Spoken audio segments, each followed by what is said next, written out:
Hello candidates, I am going to dictate you a passage from Progressive magazine. So please get ready for the dictation. The dictation will start after 15 seconds.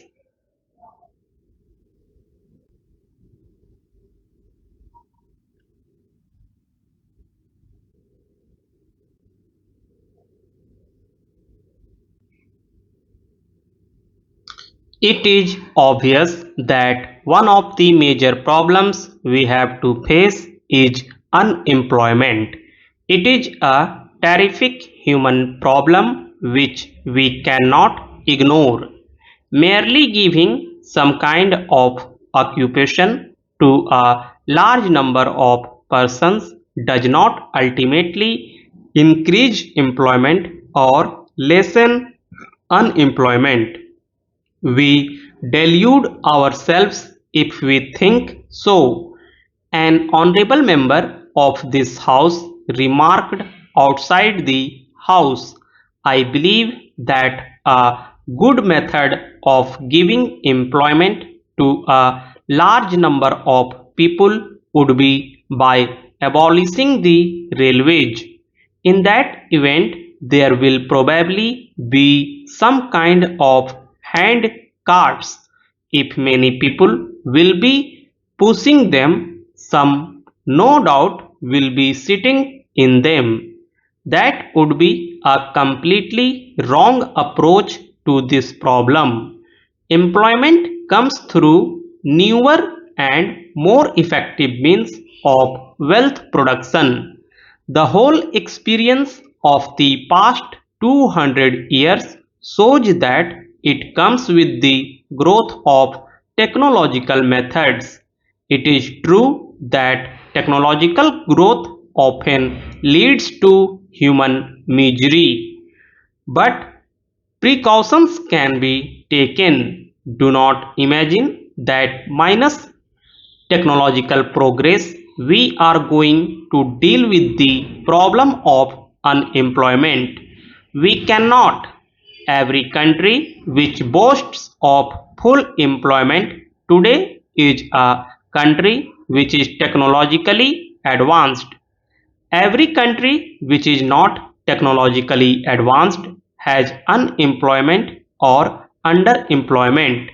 Therefore, if India is to advance, India must advance in science and technology, and India must use the latest techniques, always keeping in view, no doubt, that in doing so the intervening period which always occurs must not cause unhappiness or misery.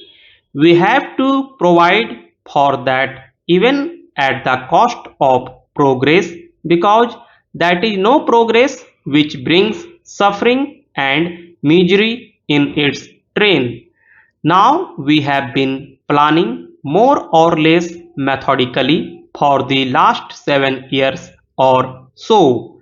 As we have tried to plan, we have, if I may say so, with all respect, growth a little more expert in planning. We are getting more educated in this process. We have had the advantage of discussing these matters with many experts in India and elsewhere, realizing that the problems will have to be solved by us, not by the experts, but the experts throw light on different aspects of the problems and make us think, and they point out our mistakes. So gradually, through painful process of thought, we have proceeded along this path of planning. We want to pursue it further. Even people who do not believe in planning, they are becoming fewer and fewer. People who believe in what is called free enterprise are gradually realizing the limitations of free enterprise.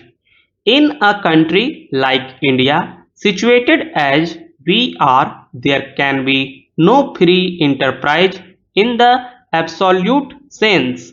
In our circumstances, I am quite certain that with an unplanned free enterprise approach, we cannot make any progress at all. If there is any progress, it will be lopsided. We can put up factories here and there, but it will result only in riches here and greater poverty there. That is not what India aims at. Further, the total wealth production of the country will not be as great as through planned effort. That is a patent fact requiring no proof. The essence of planning is to find the best way to utilize all resources of manpower, of money, and so on. And the essence of free enterprise is to leave these things more or less to chance. Well, if chance is a more satisfactory way of dealing with the problems of life than carefully thought out methods, then of course there need be no planning at all. It means trusting to luck. It is the old idea of fate. This is no good. All over the world, the idea of planning is being appreciated more and more. For an underdeveloped country, particularly, planning is essential. It may not be so necessary in developed countries, they can perhaps do without it.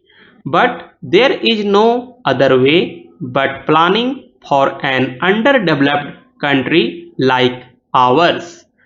Again, India is part of a region, South Asia, or a good part of Asia, which is more or less undeveloped. As a matter of fact, even the progress and development of India necessitates the development of the countries around India. I do not mean to say that we cannot develop unless those countries also develop or that we should interfere with them. My point is that it is in our interest that other countries also develop.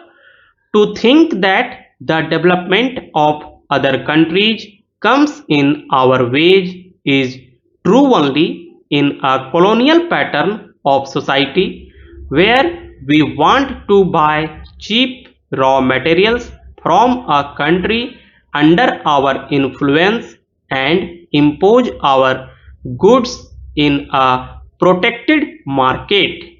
That does not apply to free countries.